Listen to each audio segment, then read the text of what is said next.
Last Friday की बात है, हम लाइव सेशन करते हैं। तो लाइव सेशन में एक बार हमारे जो व्यूअर थे उन्होंने पूछा था क्या वेरिकोसील सर्जरी से बिल्कुल क्योर हो जाता है, ठीक हो जाता है, उसके ऊपर आप कुछ बताइए। तो मैं साफ बोलता हूँ, वेरिकोसील आपकी सर्जरी से ठीक हो जाता है और नहीं भी होता है।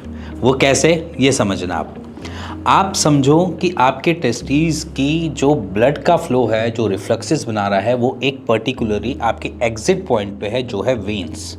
ठीक है, अब सर्जरी में क्या होता है कि जितनी भी वेन्स में रिफ्लक्सेस बन रहे हैं वो उन सारी वेन्स को बंद कर देंगे या काट देंगे, टाई कर देंगे। ये सारा सिनेरियो एक सर्जरिकल प्रोसीजर में होता है या एम्बोलाइजेशन में भी होता है। तो वहाँ पर भी स्पायरल्स डाल के उसको बंद कर दिया जाता है कि वो वाली वेन्स काम में ना आए। अब इन्हीं वेन्स में मान के चलना कि अगर मैं आपके पास 20 वेन्स जा रही हैं टूवर्ड्स आपके एग्जिट जगह पे और 20 वेन्स से उस ब्लड का फ्लो पहले अच्छे से चल रहा था, बट अभी क्या हुआ, 3 या 4 वेन्स में वेरिकोसिल डिटेक्ट हुआ। अब 3 या 4 समझ लो, 4 वेन्स की उन्होंने सर्जरी करी और उस वेन्स को बंद कर दिया। अब सपोज करो जो ब्लड का फ्लो 20 वेन्स से ट्रैवल करना था, अब वो सीधा डायरेक्टली 4 वेन्स ड्रॉप आने के बाद वो आपको 16 वेन्स से ब्लड का फ्लो चल रहा है। अब इसी के साथ हमारे जो कॉज मेंटेन था वेरिकोसील में, जैसे कि कॉन्स्टिपेशन, जैसे कि मेरी एक्सरसाइज, जैसे कि मेरे फिजिकल वर्कआउट, जैसे कि मेरा रनिंग, जैसे मेरा साइकिलिंग, जैसे भी मेरी कोई भी फिजिकल एक्टिविटी जो मेन कॉज बना है मेरे वेरिकोसील के लिए, वो उसके लिए जिम्मेवार रहेगा आज भी, कल भी और परसों भी। तो परसों का कहने का मतलब ये है कि अगर मैं फ्यूचर में भी जाऊंगा, अगर ये सारे कॉज मेरे साथ बने रहेंगे तो मेरे को दोबारा से रिकरिंग स्टेज पे आ सकता हूँ, मैं अपने वेरिकोसील को फिर से डेवलप कर सकता हूँ। अब रह गई यहाँ पर बात कि जहाँ पर सर्जरी हो गई, ठीक है, और हमारे पास जितने पेशेंट्स आते हैं उनमें भी मोस्टली 20 से 30% सर्जरी के बाद आते हैं। अब उसके बाद क्या होता है कि जब वो सर्जरी करवा लेते हैं तो हमारे पास जो एक सेट ऑफ वेन्स थी वो एक लिमिटेड हो गई, पहला पॉइंट। दूसरा, वहाँ से ब्लड का फ्लो जो डाइवर्ट हुआ टूवर्ड्स बाकी वेन्स पे, उन्होंने लोड ज़्यादा बढ़ाया, दूसरा पॉइंट।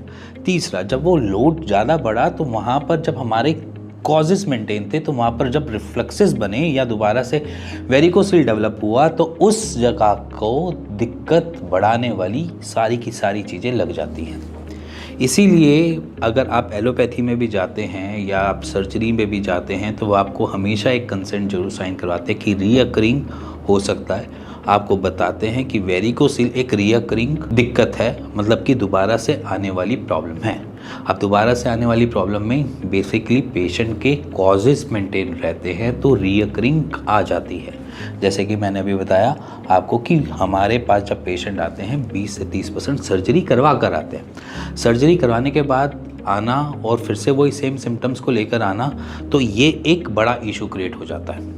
अगर मैं आपको समझाऊं तो आपकी वेन्स जो हैं, अगर 20 है, जैसे मैंने आपको एग्जांपल के सही से बताया कि अगर 20 वेन्स है, अगर मैं उसी का ही ब्लड का फ्लो बेटर कर दूं, चाहे वो आप होम्योपैथ से लो, चाहे आप आयुर्वेद से लो, किसी भी पैथी से लो, अगर मैं उसी को ही बेटर करके रखूं, आपकी फर्टिलिटी, आपकी एट्रोफी जैसे केसेस जो बाद में बन जाते हैं वेरिकोसील में, और कोई भी ऐसी दिक्कत नहीं आएगी। अदरवाइज अगर वो बना ही रहेगा, बेकरार रहेगा, हर 2-4 घंटे बाद आपको कभी ना कभी ये फील होता रहेगा भारी है और पेन हो गया हल्का सा, फिर माइल्ड पेन होकर सॉर्टेड हो गया, या फिर आपने अपनी वही फिजिकल एक्टिविटी वैसे ही बेकरार रखी जैसे पहले रख रहे थे, तो ये एक इशू बेकरार बना रहेगा आपके लिए और ज़िंदगी भर आपको परेशान करता रहेगा। तो इसीलिए मैं आपको सिंपल सी एक ही चीज़ कहूँगा, अगर आपने सर्जरी करवा भी ली है और करवाना सोच भी रहे हैं, या अभी तक कोई आपने ट्रीटमेंट ऐसा नहीं लिया है, चाहे आयुर्वेद, चाहे होम्योपैथ, चाहे सिद्धा, चाहे यूनानी, और उसके बाद आप ये प्लान कर रहे हो कि मैं सीधा जाकर मैं सर्जरी करवा लूँ, वो मेरे लिए बेटर ऑप्शन है, तो आपके पास ऑप्शन हमेशा ही खुला हुआ है। तो इसको आप कभी भी डिनाई नहीं कर सकती कि सर्जरी पे तो आपने जाना है, सर्जरी करवानी है, वो चीज़ हो भी जानी है। बट अगर मैं उसको बोलूं कि उससे पहले अगर हम उसके ऊपर काम कर लें और आपके वेरिकोसील को थोड़ा सा आराम दे पाएँ और थोड़ा सा सॉर्टेड करें, अगर वो टाइम ले भी लेगा और आप हील हो भी जाते हो तो आपको सर्जरी नहीं करवानी पड़ेगी। और जब आपको सर्जरी नहीं करानी पड़ेगी तो वहीं पर आपकी चीज़ें ज़्यादा सेटल्ड मिलेंगी। इसी के साथ मैं आपको कुछ स्क्रीनशॉट्स भी दिखा रहा हूँ, आप देखिए जानिए कि पेशेंट को कितनी दिक्कत आती है आफ्टर सर्जरी वेरिकोसील में। सो इसी के साथ अगर आप कुछ जानना चाहते हैं, समझना चाहते हैं तो आप मेरे को कमेंट कर सकते हैं, मुझसे पूछ सकते हैं। मैं कमेंट में आपको उसको आंसर भी करूँगा, जितना हो पाएगा उतना करूँगा। बट घबराना और डरने की बात नहीं होती वेरिकोसील। अगर हमें भी लगता है कि सर्जिकल प्रोसीजर है जहाँ पर हमें भी लग रहा है कि एट्रोफी का केस हो रहा है, तो हम भी यही रिकमेंड करते हैं कि ये सर्जिकल केस है।